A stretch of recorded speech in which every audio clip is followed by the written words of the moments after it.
أسيو بزح روحات نطقم كم زلوا نتصرون جلسين أب مصحف كندوز تفلالي أبنتات بز تفلالي مجدي نايك قالو طقم نايك قالو أجد لسنة إمهرنا أب هيوات إياسو كنري كلنا إياسو نتي قالو سلزستنتنا ليتن معلتن دم أبلبو سلز حزو እግዚአብሔር አምላክ ከስልጣሉን ዓወት ከሆን ከለው ነሪና ኣብ ኢያሱ ምዕራፍ 1 ቁጥር 8 ከምዚ ይብለና ነቲ ኣብኡ ተጻሕፈ ምእንቲ ተጠንቀቅካ ትገብሮስ መዓልትን ለይትን አስተንትን ነበር እዚ መጽሐፍ ሕጊዚ ካብ ኣፍካ ኣይፍትፍለ ሽዑ መገድኻ ተቕንዕሞ ሽዑ ድማ ክሰልጠካ ይብል ኢያሱ ነዚ ቃል ኣምላኽ ከምቲ ኣምላኽ ዝኣዘዞ ብግቡእ ስለዝተኸታተለ ብግቡእ ነቲ ቃሉ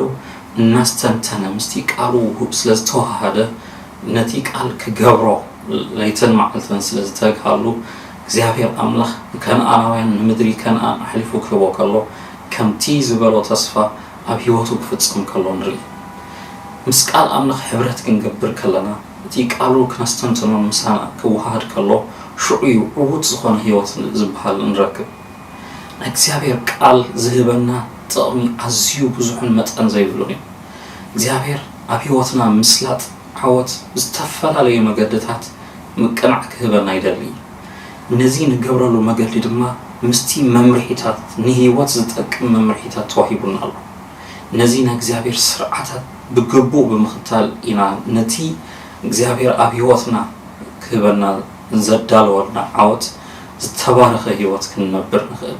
نأجزاء قال نتيجة تجمع سب نتيجة حجوس أنا سب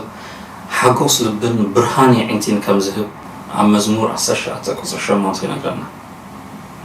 سرعة أجزاء قنعي نلبي حجوسه تزادات أجزاء نصهيو نأنتي يا برهاني بل أجزاء قال حجوس يهيو أجزاء قال نلبونا نوشت لبنا عندي قفتي قبري قال أملخ بزتملأنا متأن مسكالو حبرت بزجبرنا متأن نتي قوي زيبلو نصو صوري زخانة هيوات كن اللامامد نفقلنا نكزيابير قال زتمل أسب بحقوس يملايو نتي صوري قال بمقبح بأمنت مسيواتنا بموحد نتي أبيواتنا نزالو جنكات زربشنا تفتات زتفلالي تفتات سعيرنا نوصلو كاب أملخ زخانة حقوس كاب منفس كدو زخانة حقوس أبيوتنا يمسيو نسوت هيكون أبلبنا برهان نركب مستوعل نركب نهيوات ممرحيتات زتردأنا سوات نخول انتاي كنقبر كمز قبالنا نفلت سواتينا نخول زازي نقالو كملاء كالو السب حقوس يملاء قالو كملاء كالو زي دقاوي عندي تراكي كونس ناي وشت أوي ناي منفسو عندي خفتيو كم تقدم نزرقنا يو قال أملاخ ينتصحيو يتصريو يقدسيو قال أملاخ نصح هيوت كنمرح يقبركايو نصح الناس متصنا እግዚአብሔር ቃል ክንምላእ ከለና ዕውት ዝኾነ ህይወት ካብ ኣምላኽ ዝኾነ ንጽህና ክንቅበል እንተደሊና ከም ቃሉ ክንመላለስ ይዝግባና እግዚአብሔር ቃል ዝተመልአ ሰብ ነቲ ዝተጋገየ አካይዳታት እናኣረመ ናብ ንጽህና ናብ ቅድስና ክመላለስ ይኽእል እዩ ኣብ መዝሙር 119 ቁጥር 9 ቃል ኣምላኽ ከምዚ ይብለና ጎበዝ ንመገዱ ብምንታይ የንጽሐዩ ከም ቃልካ ንነፍሱ ብምጥንቃቅ ይብል ንጥዕኑ ጥራይ ስለዝተጠንቀቀ ከይኮነስ ከም ቃሉ እግዚአብሔር ከም ዝደልዮ መገዲ ክኸይድ ስለዝደለየ ብኡ መገዲ ንጽህና ይረክብ እቲ ሞራላዊ ንጽህና ኣብ ኣተሓሳስባና ኣብቲ ደጋዊ ነገራት ክጠቕመና ይኽእል እዩ ካብ ቃል ኣምላኽ ዝመጽእ ንጽህና ግና ብቃል ብርዲት ቃል ኣምላኽ ንነብሮ ህይወት ግና ንቃሉ ተጠንቂቕና ኣብ ምግባር ክንውስን ከለና ዝመጽእ ንጽህና ግና መንፈሳዊ ንጽህና ምስ ኣምላኽን ሕብረት ዝህበና ንጽህና እዩ ስለዚ እግዚአብሔር ቃል ዝተመላእናዮ መጠን ነቲ ዝረስሐ ዘይጠቕመና ሓጢኣት ዘለዎ ህይወት እናሰዓርና ነቲ ቅድስና ዝተመልአ ዘንጽህ ኣተሓሳስባና ዘንጽህ ኣነባብራና ዘንጽህ ኣዘራርባና ዘንጽህ ቅዱስ ዝኾነ ቃል ኣብ ውሽጥና ይምላእ ንእግዚአብሔር ቃል ኣብ ህይወትና መሪሕነት ከም ዝህበና ክርዳእ ይግባአና እዩ ብርሃን ይህብ እዩ ምርዳእ ይህብ እዩ እግዚአብሔር ቃል ነቲ ኣብ ህይወት ዝተደናገረ ኣብ ህይወት መሪሕነት ዝኣነሰብ እንታይ ክገብር ኣበይ መገዲ ክኸይድ ከም ዝግብኦ ኣብ ምንታይ ዓይነት ኣካይዳ ክመላለስ ከም ዝግብኦ ቀፂሎ ዓይነት ስጉምቲ ክወስድ ክኸይድ ከም ዘለዎ ንዘይፈልጥ ሰብ ናይ እግዚአብሔር ቃል ብርሃን ይኸውን እዩ ናይ እግዚአብሔር ቃል መሪሕነት ይህብ ናይ እግዚአብሔር ቃል ምርዳእ ምስተውዓል ይህበና እዩ ኣብ መዝሙር 119 ቁጽሪ 105 ከምኡን ቁጽሪ 130 ቃልካ ንእግረይ መብራህቲ ንመገደይ ብርሃን ይብል ቀፂሉ 130 ድማ ምኽፋት ቃልካ የብርህ ንገርህታት ኣእምሮ ይህብ ይብል ቃልካ ንእግረይ መብራህቲ ይብሎ ንመገደይ ብርሃን ኣብ ህይወትና ብርሃን ይህበና እዩ መብራህቲ ይኸውን እዩ ናይ እግዚአብሔር ቃል ብዝተመላእናዮ መጠን ኣካይዳና ንፈልጥ ሰባት ንኸውን በይናይ መገዲ ክንከይድ ከም ዝግባእና ዝሕብር ንጹር መምርሒታት ዝህብ ናይ እግዚአብሔር ቃል እዩ ዝተፈላለዩ ዓይነት ትምህርታት ዝተፈላለዩ ዓይነት ፍልጠት ምውሳኽ ኣተሓሳስባና በቲ ዝፈለጥናዮ ፍልጠት ንቁሕ ከም ዝኸውን ፍሉጥ እዩ እቲ ሓቀኛ ንጹህ ዝኾነ ንክብሪ ኣምልኽ ዝኸውን ንህይወት ነዚ ምድራዊ ህይወት ጥራይ ከይኮነስ ንዘለኣለም ዝኸውን እቲ ዘለኣለማዊ ዝኾነ መገዲ ኣፅሪና ክንፈልጥ ክንከይድ እንተደሊና ግን ኣብ ቃል ኣምላኽ ክንመጽእ ይግባአና እዩ እግዚአብሔር ንቃሉ ከም ውህበት ሂቡና ኣሎ ህይወትና ክትምራሕ ኣብቲ ንጹህ ቅዱስ ናብ ኣምላኽ ዝመርሕ መገዲ ኣብኡ ክንመላለስ እንተደሊና ናይ ህይወት መሪሕነት እንተደሊና ምስ ቃሉ ሕብረት የድልየና ናይ እግዚአብሔር ቃል ብዝተመላእካዮ መጠን ነቲ ግጉይ እናፈለጥካ ትኸይድ ነቲ ቅኑዕ ድማ እናበረሃልካ እዩ ዝኸይድ እዚ ነቲ ንጹህ ካብቲ ክፉእ ወይ ድማ ካብቲ ግጉይ እናለለኻ ክትከይድ ይሕግዘካ እዩ እዚ ናይ እግዚአብሔር ቃል መሪሕነት ይህብ እዩ ናይ እግዚአብሔር ቃል በቲ ጸልማት ዝኾነልካ ዓይናይ መገዲ ክወስድ ኣብ ትብለሉ እዋናት ቃሉ ክትምልኦ ከለኻ ናይ ቃል ምልኣት ኣብ ህይወትካ ክህሉ ከሎ እግዚአብሔር ቃል ከተንብቦ ከተጽንዖ ከተስተንትኖ ከለኻ ምስ ህይወትካ ብእምነት ክወሃድ ከሎ ብርሃን ኣብ ህይወትካ ይመጽእ ምስተውዓል ኣብ ህይወትካ ይመጽእ ዘይተረዲእካዮ ዘይትፈልጥ ነገራት እናተረዳእካ ኣእምሮኻ ዝተኸፍተ ዝተባረኸ ሰብ ትኸውን ናይ እግዚአብሔር ቃል ከምቲ ንኢያሱ ዝገበረሉ ከምቲ ኣብ ቃል ኣምላኽ ተኣዚዞም ብምኻዶም ብዕውት መገድታት ዝኸዱ ሰባት ንሕናውን ርግጽ ዝኾነ ውፅኢታዊ ዝኾነ ህይወት ክህልወና ይረድኣና እዩ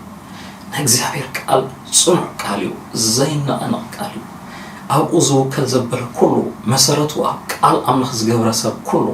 ከም ዘይናወፅ ድማ ብብዙሕ መረጋገፂ ቃል ኣምላኽ ይምዕደና እዩ እግዚአብሔር ቃል ተፈቲሹ ዝሓለፈ ውዱእ ቃል እዩ ናይ እግዚአብሔር ቃል ክመጽእ ከሎ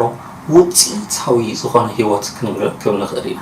ናይ እግዚአብሔር ቃል ክንምላእ ከለና ቃሉ ኣብ ህይወትና ዘስልጥ ሓይሊ ኣለዎ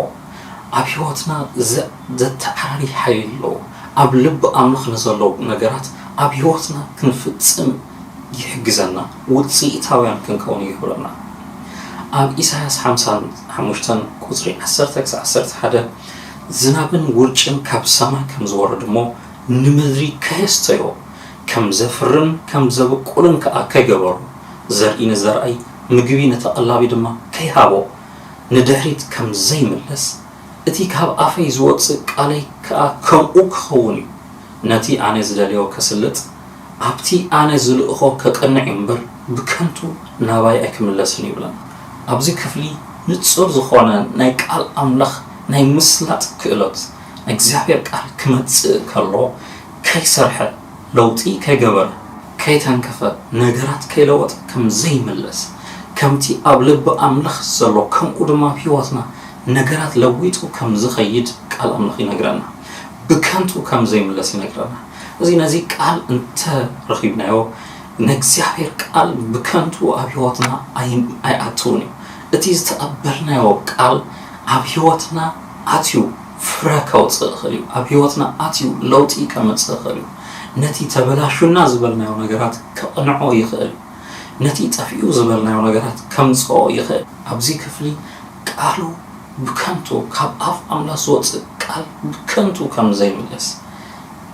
ተንኪፎ አስሊጡ ሰሪሑ ኣብ ልብ ኣምላኽ ዘሎ ነገራት ገይሩ ከም ዝምለስ እግዚአብሔር ቃል ይነግረናል።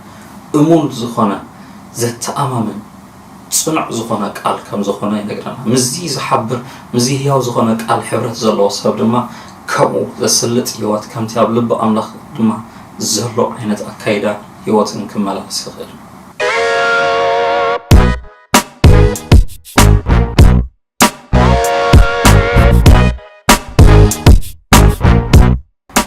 ኣብዚ ዘመን ካብቲ ዘለና ኣዝዩ ኣጸጋሚ ኩነታት ሓቂ ኣበይ ኣሎ ዝብል ሕቶ እዩ። ንሓቂ ንምፍላጥ ኣብ ዝተፈላለየ ቦታታት ሰብ ይጓይ ኣሎ። ነዚ ሓቂ ንምፍላጥ ዝደሊ ሰብ ናብ ቃል ኣምላኽ ክመጽእ ይግባእ እዩ። ናይ እግዚአብሔር ቃል ናይ ሓቂ መዐቀን እዩ። ነታ ኣብ ኣምላኽ ዘሎ ሓቂ ክንፈልጥ ተደሊና ግና እግዚአብሔር ብዝተፈላለየ ግዜ ብዘመናት ብዝተፈተነን ዝተረጋገፀን መገዲ ህያው ዝኾነ ቃሉ ሂቡና ኣሎ። ናይ እግዚአብሔር ቃል መዐቀኒ ሓቂ እዩ። ናይ እግዚአብሔር ቃል ዝተመልአ ሰብ ናይ ሓቂ ክፈልጥ ይኽእል። ኢየሱስ ክርስቶስ ኣብ ዮሐንስ ምዕራፍ 17 ቁጽሪ 17 ክጽልይ ከሎ በቲ ሓቂ ቀድሶም ቃልካ ሓቂ እዩ ኢሉ። ናይ እግዚአብሔር ቃል ክምላእ ከሎ ሓደ ሰብ ካብ ኣምላኽ ዝኾነ ሓቂ እዩ ዝምላእ ዘሎ። ነቲ ሓሶት ዘበለ ዝስሓተ ኣካይዳታት ኩሉ ከለሊ ዝኽእለሉ ዓቕሚ ክእለት ይወሃቦ እዩ። እዚ ናይ እግዚአብሔር ቃል ክንምላእ ከለና ነቲ ሓቂ ብንጹር ክንፈልጥ እግዚአብሔር ይረዳእና። ካብቲ ዝተጋገየ ንጹህ ዘይኮነ ንኣምላኽ ዘይኽብር ነገራት ድማ ወፂና ናብቲ ዝተቐደሰ ህይወት ክንኣቱ ንኽእል። ናይ እግዚአብሔር ቃል ሰብ ብእምነት ክቕበሎን ክምላእ ከሎ ኣብ ሓቂ ኣቱ ስለ ዘሎ ኣብቲ ኣምላኽ ዝደልዮ ሓቂ ኣቱ ስለ ዘሎ ህይወቱ ድማ በቲ ቃል ክቕደስ ይጅምር። ነቲ ዝተመልኦ ናይ ሓሶት ትምህርታት ናይ ሓሶት ነገራት ኩሉ ከም ቃሉ ህይወቱ ከጽሪ ይኽእል። ስለዚ ናይ እግዚአብሔር ቃል ሓቂ ከም ዝኾነ ተረዲኡና ናብዚ ኣምላኽ ዝሃበና ህያው ዝኾነ ቃል ኣብኡ ክንጽምትና ኣብኡ ክነጽና ክነንብብ ክንደልዮ ብእምነት ድማ ክንቀበሎ ይግባአና። እቲ ነዚ ሓቂ ድማ ስኢቱ ኣምላኽ ናብ ዘይደልዮ መገዲ ንዝኸይድ ዘበለ ሰብ ኩሉ ናይ እግዚአብሔር ቃል መጠንቀቕታ ሂቦ ዝእርመሉ መገድታት ይሂቦ እዩ። ኣብነታት ይሂቦ እዩ። ክገብሮም ዝግብኦ ኣካይዳታት ኩሉ ይምዕዶ እዩ። እግዚአብሔር ቃል ነቲ ማዕዳና ዝደሊ ዘበለ ኩሉ ምኽሪ ኣለዎ፣ ማዕዳ ኣለዎ። ነቲ ተጋጊዩ ኣብ ዘይደሊ ንኣምላኽ ኣብ ዘይኽብር መገዲ ዝኸይድ ዘበለ ኩሉ ድማ ነቲ ቅኑዕ መገዲ ከሪኦ መጠንቀቕታ ድማ ይህብ እዩ። ኣብ ቀዳማይ ቆሮንቶስ ምዕራፍ 10 ቁጽሪ 11 እዚ ኩሉ መለበቢ ክኸውን እዩ ዝበጽሖም ንዓና እቲ መወዳእታ ዘመናት ንዘርከበናውን ንተግሳጽ ክኾነና እዩ ተጻሕፈ ይብለና። ብዛዕባ ኣብ ብሉይ ኪዳን ዘለዉ ናይ እምነት ኣቦታት ጌጋታቶም፣ ዓወቶም፣ ጽቡቖም፣ ሕማቖም ዝተፈላለየ ህይወቶም ውድቀቶም ትንሣኤዮም ዓወቶም ኩሉ ኣብ ቃል ኣምላኽ ተጻሒፉና ኣሎ። ኣብዚ ክፍሊ ኣብ ቆሮንቶስ ክነግረና ከሎ እዚ ኩሉ ዝተጻሕፈሉ ምኽንያት ነቶም ኣብዚ ኣብ መወዳእታ ዘመን ዘለና ሰባት እዚ መወዳእታ ዘመን ዘርከበና ሰባት ከም ምኽሪ ከም ማዕዳ ከም መጠንቀቕታ እዩ ተጻሒፉና ይብለና ኣሎ። ተግሳጽ ክኾነና ክንከዶ ዘይግባአና ነገራት ክንከዶ ንዝግባአና ነገራት ድማ እግዚአብሔር ብንጹር ኣቕሚጡልና ኣሎ። እስራኤላውያን ኣብ ምድረ በዳ እግዚአብሔር ብዘይምእዛዞም ዝበጽሖም መከራ ዝኸድዎ ዝተፈላለየ መገዲ እቶም ነገስታት ንጉስ ሳኦል፣ ዳዊት፣ ሰሎሞን እዚኣቶም ዓበይቲ ናይ እግዚአብሔር ሰባት ተባሂሎም ብመንፈስ ኣምላኽ ተመሪጾም መሪሕነት ዝተዋሃቦም ሰባት ምስቲ ኩሉ ናይ እግዚአብሔር ቅብኣት ክጋገዩ ክስሕቱ ከበላሸው ከለው ውድቀቶም ይጽሕፈልና ዓወቶም ድማ ይጽሕፈልና። ዝተፈላለዩ ነጥብታት ናይ እግዚአብሔር ቃል ናይዞም ሰባት ህይወት ኣነጺሩ የቕምጸልና። ንምንታይ እዚ ተጻሒፉልና ኢልና ክንሓትት ከለና ቃል ኣምላኽ ካብዚ ተማሂርና ክንመዓድ ካብዚ ተማሂርና ህይወትና ክድገም ንዘይግብኦ ነጥብታት ክንርኢ ከም ዝተጻሕፈልና ይነግረና። ስለዚ ንቃል ዝምላእ ሰብ ናይ እግዚአብሔር ቃል ዘንብብ ሰብ ማዕዳ ይረክብ እዩ፣ ተግሳጽ ይረክብ እዩ፣ ንህይወቱ ዝኸውን መጠንቀቕታ ይወሃቦ እዩ፣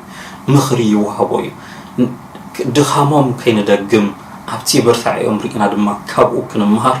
እግዚአብሔር ቃል نكل بملأت كم زهبنا كمان سبات كم زخون نحنا ونتيجة متصولدو برتعينا نرى زتمهرنا وتمرتات نحلفنا نتينا إجزابير نجارات نتيجة متصولدو كنهب حجي كنجبرون زجبنا كارثات نام على نات انقاء يمهرنا نجزابير قال بزتفعل عليه مجدي كسبخ كنجرنا كنمهارو كنمعد كلنا أتي قال كنتصنعو كلنا كننببو كلنا أبيوتنا قدسنا يمتصيب أبيوتنا نصحنا يمتصيب بفلاي دما ناي كريستوس محبر ناي كريستوس وانجيل تسبخ بيت كريستيان نزي نصح زخوننا እግዚአብሔር ቃል ክትሰብኽ ከላ ካብቲ ቃል ዝተለዓለ ንጽህና ቅድስና ይመጽእ እታ ጽሪቲ ትበሃል ናይ ክርስቶስ ማሕበር ናይ ክርስቶስ ቤተ ክርስቲያን ነለሌሉ ሓደ ዘዓበየ ነጥቢ ንጹህ ዝኾነ ናይ እግዚአብሔር ቃል ብምምሃር ናይ ክርስቶስ ማሕበር ነቲ ንጹህ ዝኾነ ናይ ክርስቶስ ወንጌል ንቃሉ ክትምህር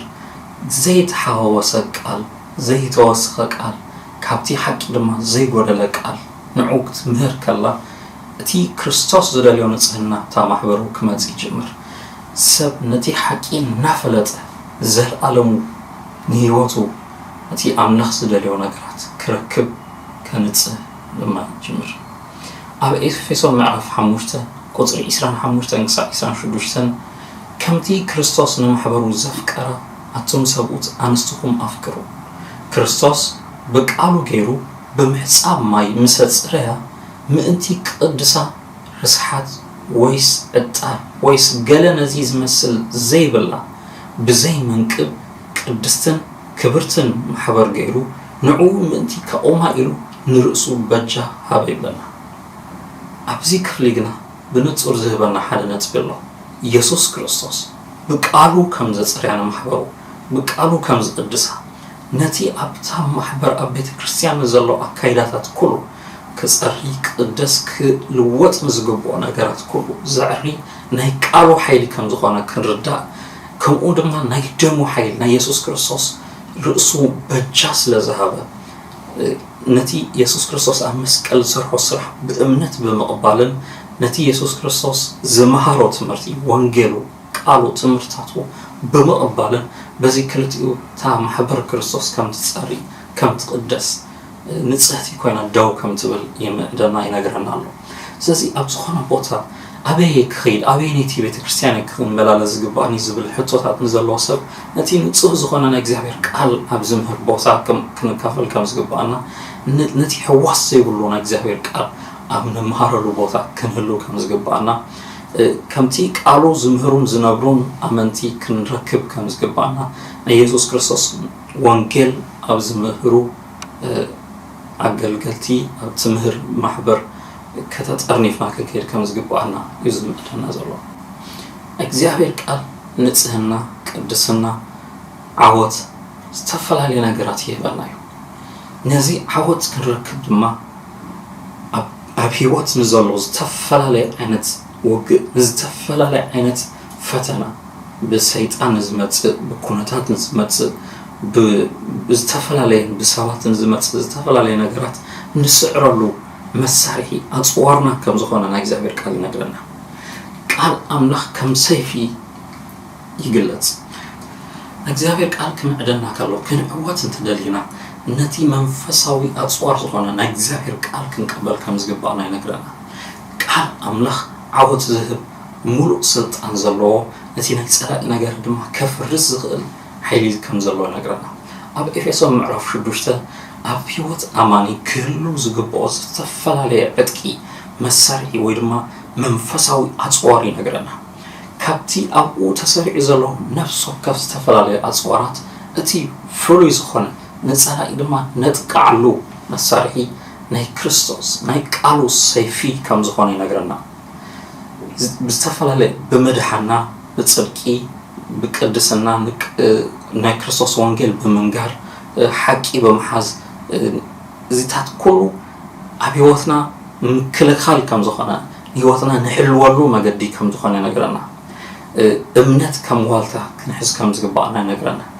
فليس بلاجن عن سحر قال سيفي كم زخانة مكلاخري كم زيخانة እግዚአብሔር ቃል ኣብ ኣፉ ዘሎ ሰብ እግዚአብሔር ቃል ፍልጠት ዘለዎ ሰብ ካብ ምክልኻል ሓሊፉ ነቲ ናይ ጸላኢ ነገር ከጥቅዕ ከም ዝኽእል ሰይጣን መጽዩን ዝዛረቦ ክፉእ ቃላት ዝስዕረሉ ሓይሊ ከም ዝኾነ እግዚአብሔር ቃል ነገረና ኢየሱስ ክርስቶስ ሰይጣን ባቲ ምድረ በዳ ክፍትኖ ምስ መጸ ዝሰዓረሉ መገዲ ጽሑፍ እዩ እናበለ እግዚአብሔር ኣብ ቃሉ ዝሃቦ ነጥብታት መልሲ ነጥብ በነጥብ ክምልሰሉ ከሎ ስለዚህ አብዮትና ክንዕወት እንተደሊና አብዮትና ነቲ ጸላኢ ዝብትኖ ዘሎ ዝተፈላለየ መጥቃዕቲ ዝተፈላለየ አይነት ንውድቀትና ዝስራሕ ነገራት ክንስዕር እንተደሊና ናይ ቃሉ መልአት አብዮትና ይደሊ እቲ ቃሉ ዝምላእ ሰብ ናፍጽምና ናዓበይ ዝኸይድ ናብ መልአት እናወሰኸ ይኸይድ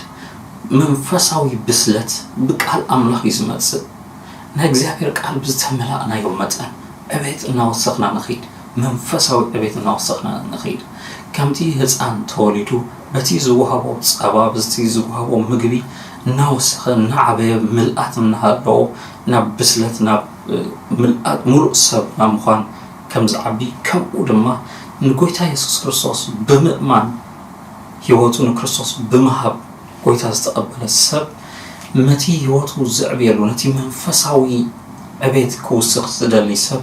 ቃሉ ክምላእ ከም ዝግብኦ ከም ምግቢ ክወስዶ ከም ዝግብኦ ቃል አምላኽ ይነግረና እዩ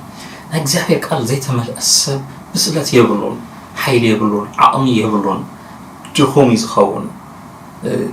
ከምቲ ብሰብ ብዘይ ምግቢ ክነብር ከም ዘይክእል ከምኡ ድማ መንፈሳዊ ህይወትና ብዘይ ቃል አምላኽ ክውስኽ ንዓበየ ክኸይድ ኣይክእልን እግዚአብሔር ቃል መልአት ዘይወስኽ ሰብ ኣብቲ መንፈሳዊ ህይወቱን መውስኽ ከም ዘየለ ክፈልጥ ኣለዎ ኣብ ካልኣይ ጢሞቴዎስ ምዕራፍ 3 ካብ ቁጽሪ 16-17 እቲ ናይ ኣምላኽ ሰብ ንሰናይ ግብሪ ዘበለ ፈጺሙ ተዳለ ፍጹም ምእንቲ ክኸውንሲ መንፈስ ኣምላኽ ዝነፈሶ ዘበለ ጽሑፍ ንትምህርቲ ንተግሳጽ ንምቅናዕ ንጽድቂ ዝኸውን ምእዳብ ይጠቅም እዩ ናይ ኣምላኽ ሰብ እቲ ክርስቶስ ከም ናይ ግሊ መድኃኒኡ ገይሩ ተቐቢሉ ከም ናይ ብሕቲ መድኃኒኡ ገይሩ ተቐቢሉ ክስዕቦ ዝወሰነ ሰብ ኣብቲ ክስዕቦ ዝወሰነሉ ህይወት እናወሰኸ ክኸይድ እንተደልዩ በቲ ብሰናይ ግብሪ ዘበለ ፍጹም እናተዳለወ እናዓበየ ክኸይድ እንተደልዩ ነቲ ፍጹም ክኸውን ዝሕግዞ ቃል አምላኽ መንፈስ አምላኽ ዝነፈሶ ቃል አምላኽ ናይ እግዚአብሔር ቃል ዘሎ ብምርሒት መንፈስ ቅዱስ ዝተጻሕፈ ናይ እግዚአብሔር ቃል ክምላእ ከም ዝግብኦ እዚ ቃል ድማ ከም ዝእርሞ ከም ዘቀንዖ ንጽድቂ ዝኸውን ህይወት ክመላለስ ከም ዝሕግዞ ከም ዝምህሮ ይነግረና በዚ ትምህርቲ በዚ ተግሳጽ በዚ ዘቀንዕ ናይ እግዚአብሔር ቃል ናብ መልአት ናብ ብጽህና ናብ ብስለት ናዓበየ እናወሰኸ ክኸይድ ይኽእል ከምቲ ተኸታታሊ ቀዲምና ዝረኣናዮም ነጥብታት ናይ እግዚአብሔር ቃል ኣብ ህይወት ሰብ ክኣቱ ከሎ ነቲ ኣብ ህይወትና ተሓዋዊሱ ዘሎ ነገራት እናፈላለየ ነቲ ኣምላኽ ዝኽብርን ዘይኽብርን እናለለና ክንከይድ ኣብ ውሽጥና ንዘሎ ናይ ስጋ ናይ ምድሪ ዝኾነ ነገራት ካብቲ መንፈሳውን ሰማያዊ ዝኾነ ነገራት እናለለና ክንከይድ ይሕግዘና ናይ እግዚአብሔር ቃል ኣብ ህይወት ሰብ ክኣቱ ከሎ ነቲ ሓሶት ካብ ሓቂ ይፈለዩ ነቲ ኣብ ኣተሓሳስባና ዘሎ ዘይቀንዑ ነገራት ነቲ ግጉይ ዝኾነ ፍርድታትናን ውሳኔታትናን ክንፈልጥ ክነለሊ ኣብ ቅኑዕ ቦታ ዲና ዘለና ወይስ ኣብ ዝተጋገየ ህይወት ኢና ዘለና ክነለሊ ኣብቲ ጽቡቕ ኣለኹ እናበልና ዝሰሓተ ህይወት ንነብረሉ ከመይ ጌርና ከምዚ ዓይነት ህይወት ክንወፅእ ከም ዝንኽእል ናይ እግዚአብሔር ቃል ኣትዩ ምፍላይ ከም ዝገብር ነቲ ዘየድሊ ነገራት ካብ ህይወትና ክፈልዮ ከም ዝኽእል ነዚ ክነለሊ ከም ዝሕግዘና ናይ እግዚአብሔር ቃል ይነግረና ኣብ ዕብራውያን ምዕራፍ 4 ቁጽሪ 12 ቃል ኣምላኽ ህያውን መስለጥን እሞ ካብ ክልተ ዝኣፉ ሰይፊ ዝበልሕ እዩ ነፍስን መንፈስን መፈላለየ ኣኻላትን ኣንጉዕን ክሳዕ ዝፈላለይ ዝሰጥም ኣብ ምሕላን ሓሳብ ልብን ከዓ ዝፈርድ ይብለና نكزيابير قال مسلتي كم زخونه نغرنا بليح كم زخونه نغرنا كلت زافو كم زخونه نغرنا بحد وغن نتي زرب طراي كونس نتي زسمع نكلتيو كتنكب زخل كاو دما اب نفسين منفسن ابتي اب نيسب مننت وشتي تي كنفلاليو ወይ ድማ አንጽርና ክንፈልጦ ዝخبደና ውሽጣዊ አካልና ነፍሲን መንፈስን ንብሎዩ ሰብ ሰለስተ መንነት ዝቆመዩ ስጋ ነፍሲ መንፈስ ዘሎ ፍጥረት ኣብዚ ኣብ ውሽጢ ሰብ ዘሎ ነፍስን መንፈስን ንብሎ ክልተ ነጥቢ ከመይ ጌርና ነለሊ ኣብ ማእከል ክልቲኡን ዘሎ ፍልሊ ከምጽእ ዝኽእል ናይ እግዚአብሔር ቃል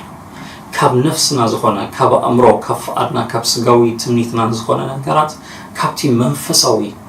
كاب منفس كدوس كاب زخونة نجارات على لينا كنفلت زحجز أما أكل زي كلتي وكأتو زغل بالحي كم زلوا فلالي زغل عقمي كلت كم زلوا يزرقنا أب حكمنا وشتي كنكيد كلنا تي زخبر النتبي أما أكل عصمي أما أكل جماوتن عصبن ماكل اتيو قرص زخل زبلح مسارحي كركب ازيو اصقام كبيدن نغزابير قال كنغرنا كلوغن اماكل زي كلتيو اماكل اكلات اماكل انغع اتيو كفلالي زخل كلت كمزلو كفلين زي كل حسوديو حقيديو نابلنا ندناغرلو زلنا نصفات أنا تصير كفلالي زغلا كألات كم زلوا ينقرنا سلازين هكذا قال أزيو بليه أزيو نيواتنا زتركم قبلبنا بحساباتنا أتيو كمرمر زغل كألات كم زلوا نتيو سانيتاتنا دما كقنع زغل حيلي كم زلوا يزنقرنا زلوا لازين هكذا قال زتمل أسب باتي نتصور زخانة هيوات كمالا بس كم زغل ينقرنا أقدم بطرس معرف كلتا قصر كلتاون እግዚአብሔር ያዋይ ምዃኑ ጥዒምኩም ተኾንኩም ሲ ብኡ ንምድሓን ምእንቲ ክትዓብዩ ከምቶም ሕጂ ተወልዱ ህፃናት ነቲ ሕዋስ ዘይብሉ መንፈሳዊ ጸባ በሃጎ ይብለና እዚ ድማ ናይ እግዚአብሔር ቃል ከም ዝኾነ ይነግረና በዚ መንፈሳዊ ህይወት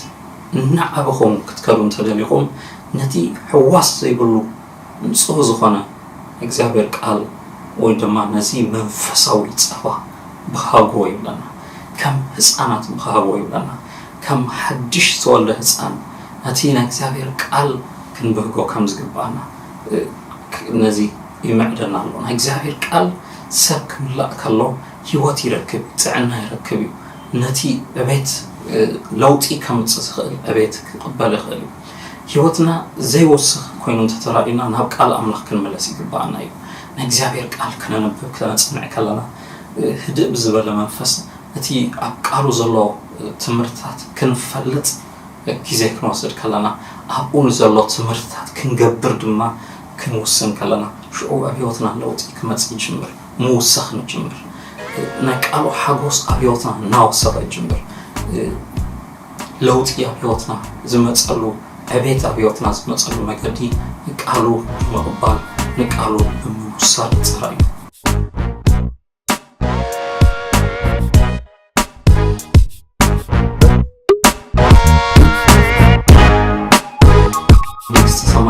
كم زعتو كم يلي رجس خون رجس أين هتكون تدليخا يسوع كريستوس نزي بسرات زي نجارو زبالنا بسرات بحد يروك نجركا قويتها يسوع كريستوس من أنت خمس كلماتيو من أنت حاتياتنا مس كلماتيو نحنا كنصرحو زي كألنا يو نيتصير كي هيوت نسو أكندنا كيروي نحنا كنوصلو زقبانا فردي أمسكال وسيدوي سازي نقولتها يسوع كريستوس بأمنة بمقبع مأنتاي خامويتك صدقها كتهبني إلكا خامسكال تساقيخا سازي بأمنة يقبل الله حتى يأمن الله هيوتي دماء نعخا يهب الله قويتاين أملخين كون مأنتاي كم زموتك مأنتاي دماء كبسيول كم زوردك سالساي معلت دماء كم تنسأك يأمن حجون دما تماليس كحكم تمتص يا أحمد هواتينا أخايهم زبل أمنت أمن أزي ንጹህ ዝኾነ ወንጌል ክትኣምን ከለኻ